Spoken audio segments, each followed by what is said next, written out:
الخير البنات. شوفوا الله يبارك، امطار نهار اليوم على الصباح راني نصور لكم في الامطار. الله يبارك الله يبارك، ان شاء الله ربي يرزقنا رزق حلال وينجح لينا وليداتنا. يعني دعوه تاع الامطار مستجابه، وهاد الايام مباركه تاني مستجابه ان شاء الله. ربي ينجح لينا وليداتنا. هو في اخر العام صايي ان شاء الله. كل اللي بغى يفوتوا البام باك 5 ايام كل ربي ينجحهم ان شاء الله، وينجح لينا وليداتنا تاني في القرايه العاديه ان شاء الله. وليداتنا ووليداتكم ان شاء الله يا ربي. يلا دعوا معنا في هذه الايام المباركه، دعوه 40 مستجابه يقولوا. دعوا معايا الوليدات ان شاء الله باش ينجحوا. ويلا نبداو الفيديو تاعنا على بركه الله. صباح الخير البنات. هذه هي البنات اللي راني صبحه غير مع التنظيفات. شوفوا كاع الامطار وكل شيء، وراني راني مع صبحه مع الكسوه، نغسل في الكسوه وكل شيء. ناس الصاله هنايا راهي نظيفه، يعني منقيتها ومبلعتها، ما كاش اللي يدخلها ولا يعني غير هكا كيجيني كاش ضيف ولا نبلعها ونخليها. ما نعاودش نقعدش دائما ننظف فيها، ولا غير مره على مره نجي غير هكا ننفضها وكل شيء. وهذه هي.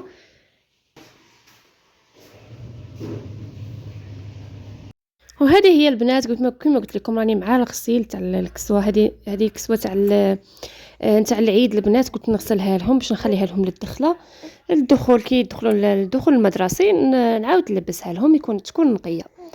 وهنايا قعدت نشلل فيها، ومع هذاك النو كل شيء شفتوا ما تلقاو لا وين تنشروا لا والو. المهم قعدت غير نحوس وين ننشر وخلاص. كنت مع فطوري تاني درت الحريره هنايا. شفتوا داك المثل اللي يقول شكون يسالي عليك يا التشيشه نهار العيد. نعرف الا عندكم هذا المثل ولا لا. حنا عندنا هنا في هذه المنطقه تاعنا نقولوها بزاف. شكون يسال عليك يا التشيشه نهار العيد. ولا يا اختي انا نسال عليها. الحريره انا نبغيها بزاف بزاف، كنصبها كل يوم نديرها. على بها نديرها يعني في رمضان 40 30 يوم وحنا نديرو في هاد الحريره. يقول لك من بعد العيد صايي نشبعوا منها وما نعاودوهاش وكل شيء، بصح انا نعاودها الله غالب. نبغيها. وثاني مع راني نرضع وكل شيء نبغي حاجه هكا فيها لاصوص فيها الروا، باش هكا دير لي الحليب.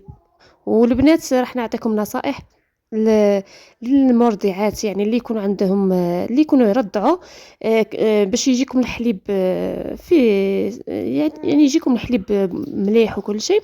راح نعطيكم كيفاش يعني نصائح وثاني وصفات هكا باش يجيكم الحليب مليح. تبعوني غير تبعوني دوك نعطيكم الوصفات.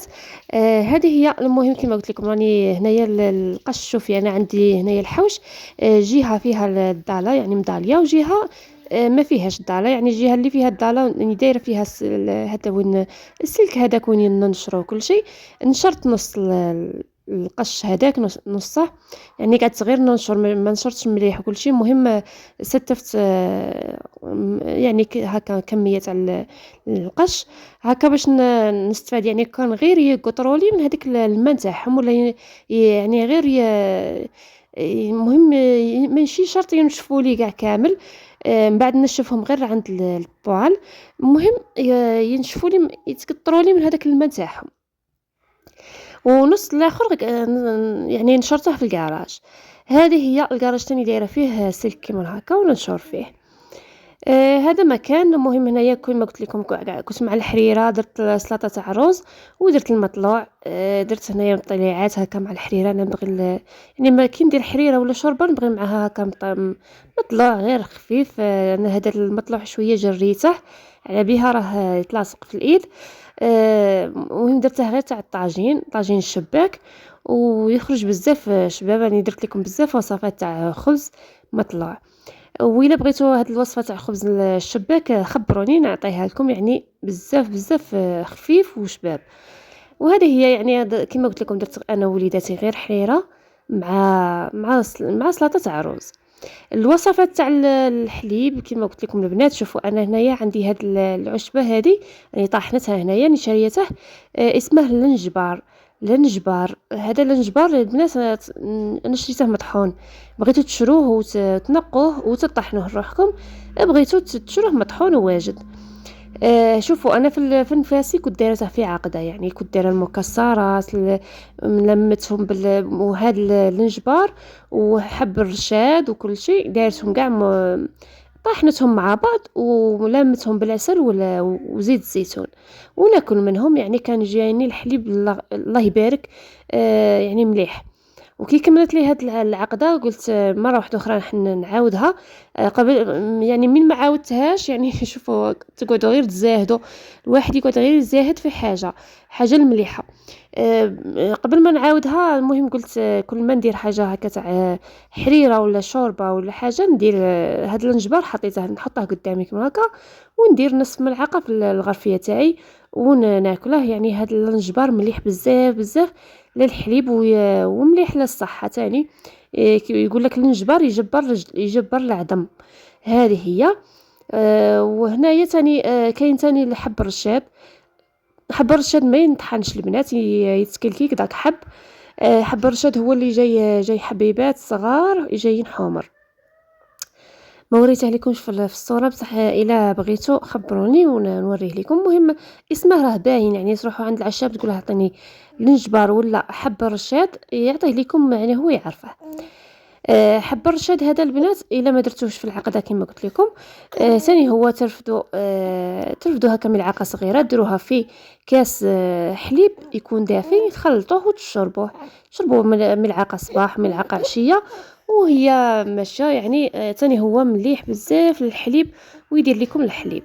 هذه هي اللي عندها ثاني وصفات للحليب ثاني تخبرني في لي كومونتير، وانا نقولهم لكم هكا في فيديو نيشان باش كامل الناس تستفاد. كاين بزاف اللي يشكو من قله الحليب وترضع طبيعي وكل شيء ويكونوا خاصهم يعني وصفات هكا باش يديروا الحليب. حنا هكا نستفادوا من بعضنا.